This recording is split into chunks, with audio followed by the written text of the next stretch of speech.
Bienvenidos a interbolivia.com. Pastilla informativa. Mi consulta después de escucharlo es, ¿quién gestionó, quién pidió el avión a México? ¿Quién hizo todas las gestiones con México? Por favor, escuchemos primero y después me responde don Álvaro García Linera. Será el comandante de tripulación que nos dice, no hay permiso para levantar el vuelo. Entonces nos asustamos, ¿qué hacemos ahora? Y carreteamos otra vez a la terminal. Y el comandante nos dice, no salgan del avión. Este avión de México es territorio mexicano. Nos quedamos ahí. ¿Qué tiempo? Y el Álvaro se comunicó otra vez con el comandante de la Fuerza Aérea Boliviana, general Terceros. Y habló. Dijo, aquí hay más de 10,000 compañeros concentrados. ¿Recuerdan ustedes? Algunos compañeros ya estaban retirándose. Yo llamé telefónicamente. No me están dejando levantar el vuelo. Otra vez los compañeros se han vuelto. Otra vez se han concentrado, felizmente. Y cuando el compañero Álvaro dice, ningún problema general. Aquí están más de 10,000 compañeros concentrados. Va a arder el aeropuerto, vamos a arder nosotros, va a arder sus soldados bajo su responsabilidad. Esa llamada telefónica, hermanas y hermanos, esa llamada telefónica ha sido clave.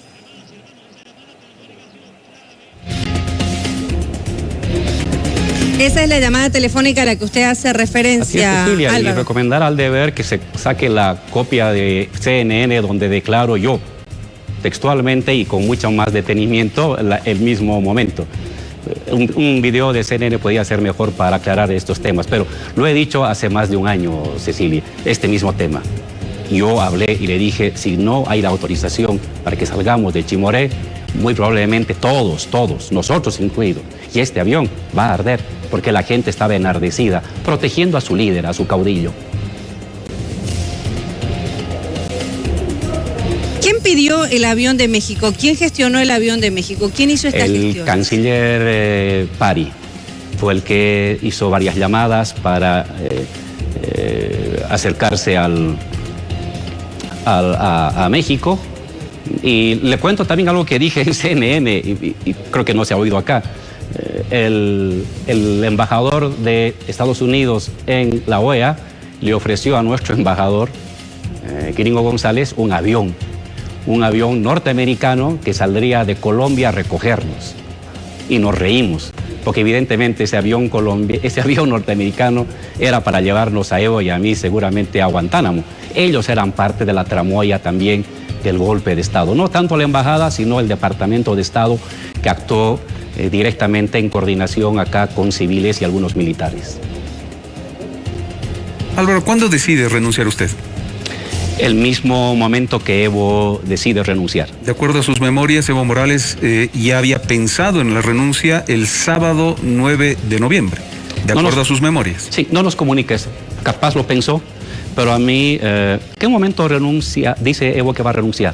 Cuando los militares sacan aviones de guerra para disparar contra los bloqueadores. Y dice, había dos opciones. Defender nuestra victoria constitucional y enfrentarse a los militares. Y esto iba a significar muchas muertes de civiles. ¿Por qué enfrentarse a los militares? Porque había que defenderse frente a los militares. Ellos ya estaban actuando por cuenta propia. Ellos ya estaban usando aviones y helicópteros contra los civiles. Resistir el golpe militar era enfrentarse. La gente iba a enfrentarse con manos desnudas frente a fusiles, ametralladoras, tanques, avionetas, aviones de guerra. O sea, ¿usted considera que este fue un golpe militar? Claro. Fue parte de... Hubo un golpe civil, un golpe militar y un golpe policial. Las tres cosas se juntaron. Entonces, el momento que Evo dice, yo no quiero que muera ningún boliviano, no quiero que se quemen casas, no quiero que haya muertos, voy a renunciarnos. Estábamos Juan Ramón, ministro de Defensa, Adriana Salvatierra, mi persona, creo que Héctor Arce más, no me acuerdo muy bien, y ahí dice, voy a renunciar. ¿Eso fue cuándo? El día 10, mediodía. Mediodía. Y dice, voy a renunciar. Entonces yo le digo, Evo, yo he llegado para acompañar a un indio al poder. Si tú renuncias, yo renuncio contigo. Yo soy leal. ¿Y qué le dijo? No soy un traidor, no soy un serrucho vicepresidencial como suele haber hacia atrás todos.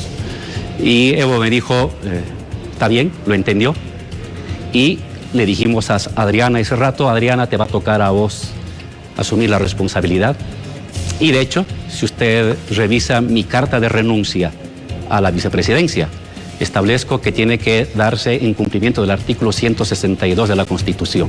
Es decir, le correspondía a la compañera Diana Salvatierra, primero, leer la carta de renuncia de Evo, leer la carta de renuncia de Álvaro en la Asamblea, y la Asamblea elegir a Diana Salvatierra como nueva presidenta del Estado. Y nos despedimos así, ella se sale a la ciudad. No, pero ¿le dijo algo cuando le dijeron usted y Evo Morales, Adriana le va a tocar a usted? Sí, ¿qué les dijo Adriana? Sí. Se puso muy triste, lagrimió, y lo voy a hacer. Esa fue la decisión. Era un momento muy tenso, porque los militares ya estaban, policías y militares ya estaban en las suyas, desconociendo el poder civil. Cecilia. Sin embargo, ella renuncia, sí. Álvaro. Le estoy contando el suceso de las 2 de la tarde o 1 de la tarde en el hangar presidencial el 10. Eso es lo que pasa ese rato. Y luego, evidentemente, amenazan a su casa, la amenazan a ella. Claro, porque había bandas paramilitares que andaban buscando a cuanto masista encontraran para quemar su casa. Queman la casa de Evo, queman la casa de la hermana de Evo, queman la casa del gobernador de Oruro, queman la casa del presidente de la Cámara de Diputados, queman las sedes sindicales.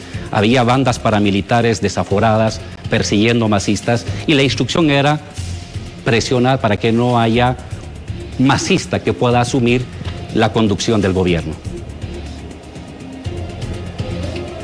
Le pregunto esto de la renuncia de Adriana Salvatierra, que en ese momento todavía seguía siendo presidenta del Senado, porque ella en un video que publica horas después dice: mi renuncia ha sido conversada y consensuada con el presidente y el vicepresidente. ¿Ella les comunica a ustedes que iba a renunciar? ¿O cómo surge este tema de las renuncias? Porque comienza a renunciar ella y, en teoría, por las declaraciones también de otros asambleístas en su momento del Movimiento al Socialismo, hubo una instrucción telefónica para que todos en la Asamblea Legislativa renuncien. Ella se comunica con nosotros en México. Ya habíamos llegado a México el día 11. Nosotros llegamos con eso de las 11, 12 del mediodía a México, y más tarde logramos hablar con Adriana, y él nos cuenta la situación que había de esta persecución, de quema de sedes sindicales, de quema de casas de dirigentes del MAS, y acordamos de que ella también renuncie.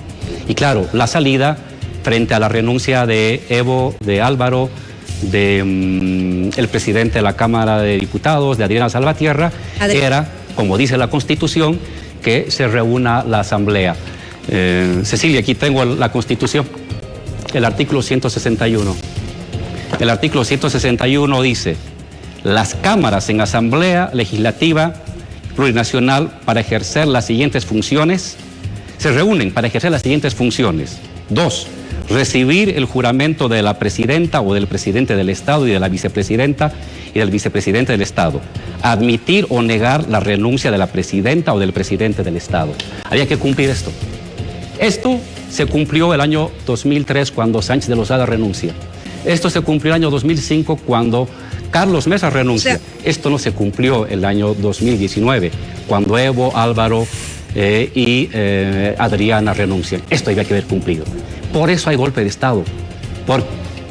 O sea que la renuncia de ella, perdón Álvaro, la renuncia de ella es consensuada. Es decir, ustedes dicen, bueno, que renuncie. Pero ustedes sabían que había una instrucción, como dicen otros ex asambleístas del Movimiento al Socialismo, para que todos renuncien. La conversación con Adriana nos cuenta la situación muy afligida de sus familiares perseguidos, de las amenazas de muerte que había hacia ellos, de la persecución y de la imposibilidad de proteger a sus familiares porque la policía también se había amotinado. Entonces decimos, le aceptamos que también ella renuncie. ¿Qué quedaba frente a eso? Asamblea. no un grupo de conspiradores que nadie los eligió, que no tienen un solo voto, pero que decidieron en la U Católica quién iba a ser la presidenta. Ese es golpe de Estado.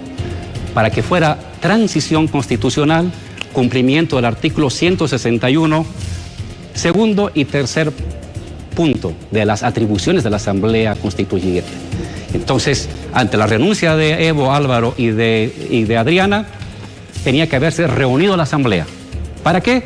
Para leer la carta de renuncia de Evo, la carta de renuncia de Álvaro, la carta de renuncia de Adriana, y sobre eso elegir a la nueva presidenta del Senado, que se convierta en presidenta del Estado o presidente del Estado. Y eso no se cumplió.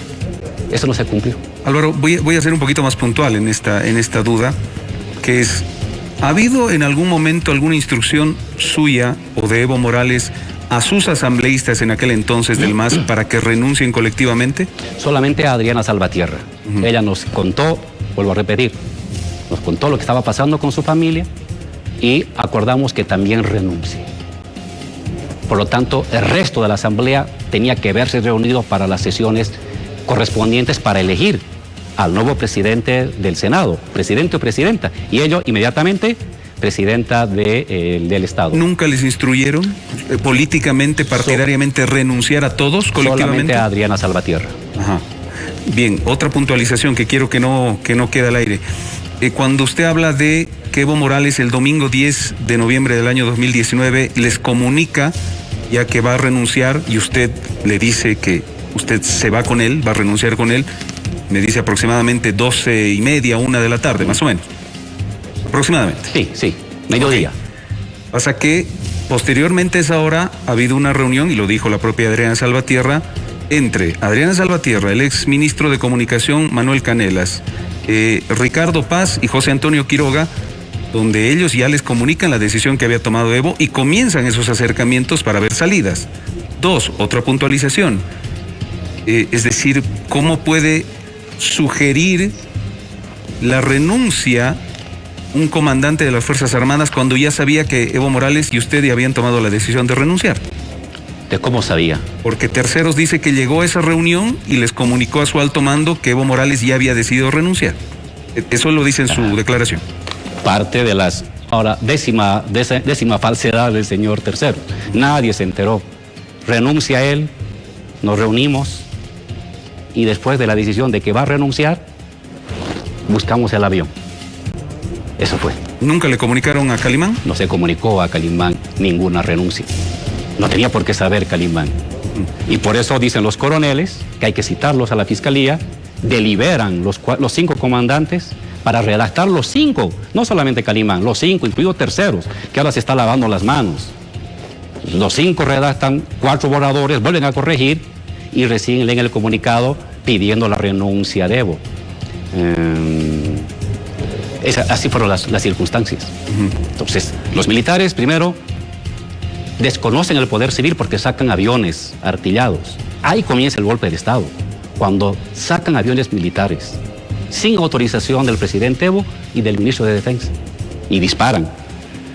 Cuando piden la renuncia, de hecho más importante que la renuncia va a ser militares y a Fuerza Aérea asumiendo un golpe de Estado clásico, usando armamento militar para atacar a civiles.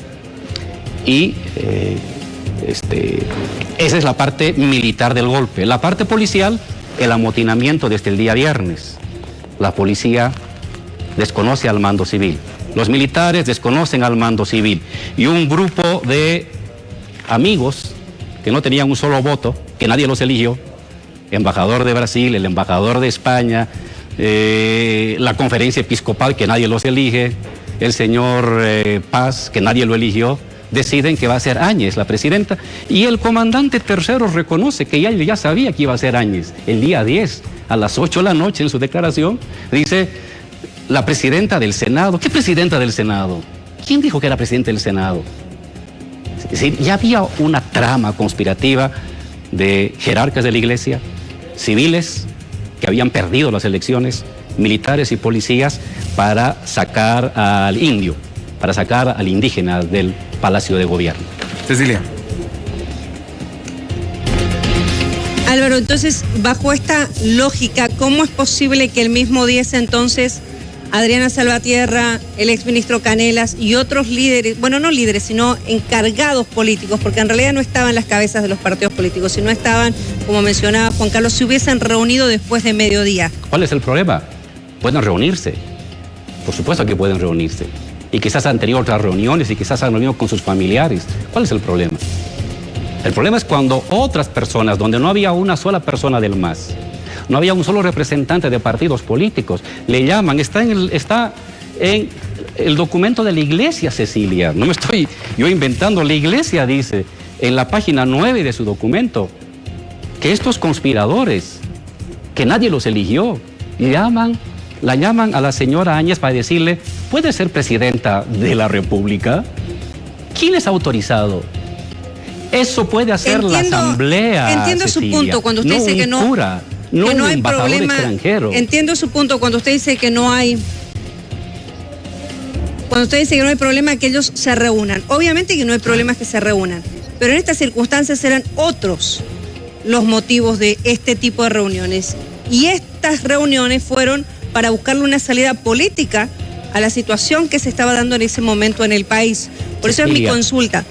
Esta salida política, de alguna manera en estas reuniones y posterior también a las renuncias de usted, del presidente, de Adriana Salvatierra, cuando ella ya renuncia y comunica oficialmente esto al país. Hay otras reuniones en el marco de la Iglesia Católica donde participan Adriana Salvatierra, Susana Rivero. Ellas estaban encargadas por parte del MAS, es decir, tenían esta misión de encabezar estas reuniones posteriores también para buscar una salida política a la situación. ¿Ustedes conocían de esto? Claro, ambas personas tenían la obligación de hacer coordinaciones políticas, la responsabilidad y nuestro apoyo para que hagan coordinaciones políticas en el marco de la Constitución Política del Estado. ¿Qué significa eso? Que se reúna la Asamblea, que la Asamblea lea la renuncia, dice la Constitución, no un reglamento, no el ipso facto de la jerarquía católica, que lean la renuncia y que esa Asamblea ahí reunida con las fuerzas que había gente de UD, había gente de Doria Medina, había gente de Ortiz, más el MAS mayoría, ahí en la Asamblea se decida quién será el nuevo presidente. Ese es el camino constitucional. Lo fue el año 2003, lo fue el año 2005. Pero ellas participaron de esta reunión con la iglesia. Cecilia, fue en la siguiente reunión. ¿Ustedes sabían de esto? En la reunión que yo le he leído, donde le llaman a Áñez, no hay nadie del MAS, porque eso es, según la iglesia, el día 10 en la tarde. 10 en la tarde. Ya le están llamando a Áñez. La iglesia en la página 9, le están enfocando, página 9 del documento de la iglesia, que dicen, estos conspiradores le llaman a la señora Áñez para que sea la presidenta del Estado. No había nadie del MAS ahí reunida. No había nadie del MAS. Al día siguiente participa el MAS, con Adriana y, si no me equivoco, con Susana.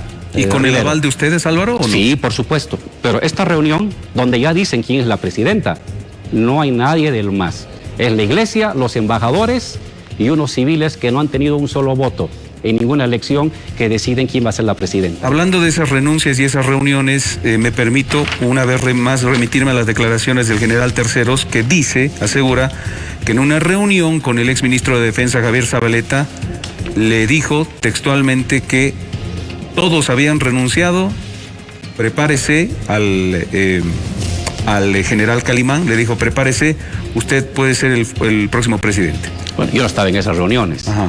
No.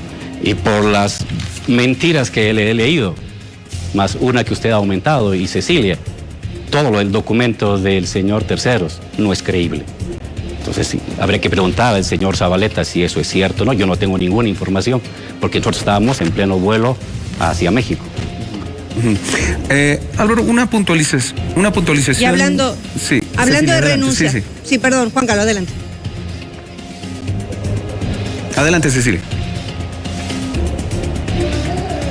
No, hablando de renuncias, porque ex asambleístas del MAS hablan de una instrucción general para renunciar. ¿Qué conocen ustedes? Le digo y le repito, lo que le hablamos a la compañera Adriana Salvatierra, aceptándole que ella también renuncie. El 10, tipo 2 de la tarde, Nos despedimos, ella se baja a la ciudad, encomendándole que se iba a hacer cargo de la presidencia en cumplimiento del artículo constitucional. Al día siguiente, cuando se dan todas estas quemas de casas de dirigentes sindicales y políticos, nos dice Adriana que ella está perseguida y le aceptamos su renuncia. Es hasta ahí lo que yo le puedo afirmar con toda seguridad. Álvaro, ¿usted fue convocado ya a declarar? No, todavía no. Hubo una convocatoria en febrero. En enero, creo. En enero, febrero, que fue suspendida. Y esa convocatoria está suspendida, no sé hasta cuándo. La suspendieron. Pero sí lo citaron, pero la suspendieron. Sí. Ok. Si lo convocan nuevamente, ¿usted va a ir a declarar? Habría que ver. Supongo que sí, si es que hay una convocatoria.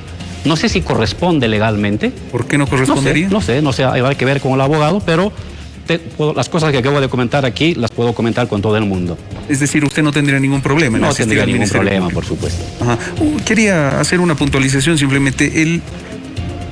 El momento de la renuncia, que tengo aquí la hora exacta, 16 horas con 50 minutos del domingo 10 de noviembre, ¿era en vivo o era grabado? No, era en vivo. Fue una transmisión en vivo y tardamos un poco. Podíamos haberlo hecho antes porque no había una unidad móvil. Y llegó recién la unidad móvil, tardó creo que media hora y ya dimos la conferencia, o al menos la transmisión, no sé si era por televisión en vivo, pero sí al menos por radio se transmitió en vivo, en directo. Perfecto. Cecilia. ¿Fue en esa misma hora? Sí, es la misma hora de nuestra renuncia.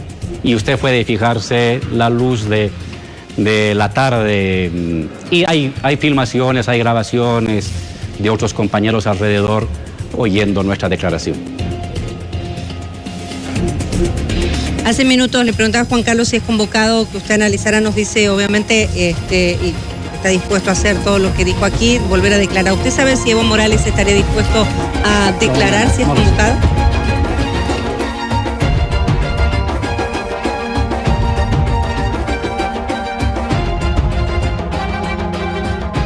Subimos vídeo y contenido todos los días.